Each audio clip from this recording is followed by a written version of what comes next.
युक्ति युक्तकरण यानी रेशनलाइजेशन को लेकर छत्तीसगढ़ में शिक्षक संगठन जो है वो लामबंद हो गए हैं और वो कोर्ट में जाने की तैयारी कर रहे हैं।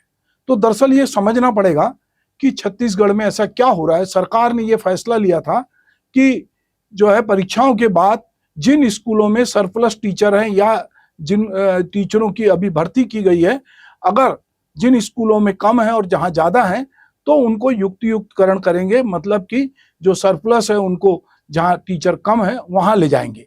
अब सवाल ये है कि इसमें टीचरों की पदोन्नति भी होना है।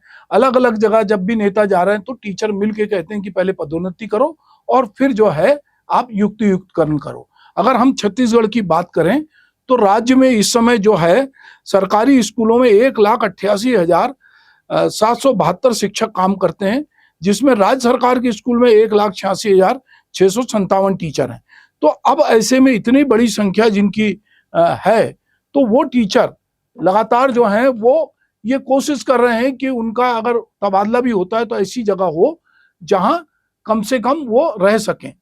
टीचर ने काफी लंबे समय से बहुत सारे टीचर ये कोशिश करते हैं कि वो शहर के आसपास रहें या जहां बुनियादी सुविधाएं हो, पर अब युक्ति युक्तकरण होगा तो एक प्रकार से यदि देखा जाए तो ये अच्छी बात है कि जहां टीचर बहुत ज्यादा और स्टूडेंट कम है और जहां स्टूडेंट है वहां टीचर नहीं है।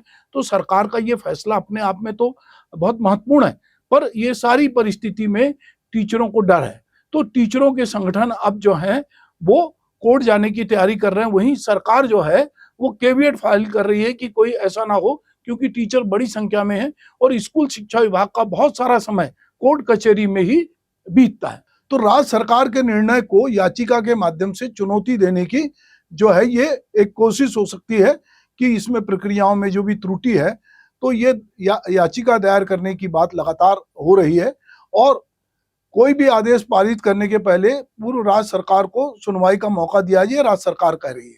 तो ये केविएट दाखिल किया गया है। बीएड डिग्रीधारी योग्यता रखने वाले 61 उम्मीदवारों को स्कूल शिक्षा विभाग ने जो है सहायक शिक्षक के पद पर नियुक्त किया। उसके बाद 2621 उम्मीदवारों को नियुक्ति दी गई और लगातार जो है 2621 उम्मीदवारों द्वारा स्कूल शिक्षा विभाग में उनकी पुनर्नियुक्ति के लिए बार बार अभ्यावेदन अनुरोध किए जाने पर उम्मीदवारों को जो है समिति के समक्ष रखा गया और युक्तिकरण की बात की गई। तो स्कूल और शिक्षक के तालमेल करने के लिए नई शिक्षा नीति जो राष्ट्रीय नीति 2020 और शिक्षा का अधिकार अधिनियम 2009 के अनुसार स्कूल में जो बच्चे प्रवेशित होते हैं उनके अनुपात में शिक्षकों की पदस्थापना की जाना है। ऐसे स्कूलों में शिक्षक की पदस्थापना सुनिश्चित की जाए जहां पर कि एकल शिक्षक या कोई एक शिक्षक भी पदस्थ नहीं है। ऐसे युक्तिकरण के लिए स्कूल शिक्षा विभाग द्वारा 8 मई 2025 को एक व्यापक दिशा निर्देश तैयार किया गया जो कि छत्तीसगढ़ राज्य के सभी जिला कलेक्टर और सभी जिला शिक्षा अधिकारी को संबित है। इस बात की पूरी आशंका है कि पीड़ित व्यक्ति, प्रस्तावित याचिकाकर्ता और पीड़ित शिक्षक दिशा निर्देश और विद्यालय एवं शिक्षकों के युक्तिकरण के संबंध में इसकी प्रक्रिया को चुनौती दे सकते हैं और न्यायालय में याचिका दायर कर सकते हैं। इसके विरुद्ध अंतरिम आदेश की भी प्रार्थना कर सकते हैं। ऐसी याचिका दायर की जाने की स्थिति में न्याय के हित में आवश्यक है कि आदेश पारित करने के पूर्व कलेक्टर राज्य सरकार को इसका अवसर दिया जाए। इसीलिए ये केविएट दाखिल की गई है। तो अब उम्मीद है कि ये जो युक्ति युक्तकरण के खिलाफ कहीं ना कहीं जो पीड़ित शिक्षक हैं वो इसको चुनौती दे सकते हैं, लामबंद हो सकते हैं, उनका संगठन भी जो है लामबंद हो सकता है। इसके पहले भी लोगों ने याचिका दायर की है।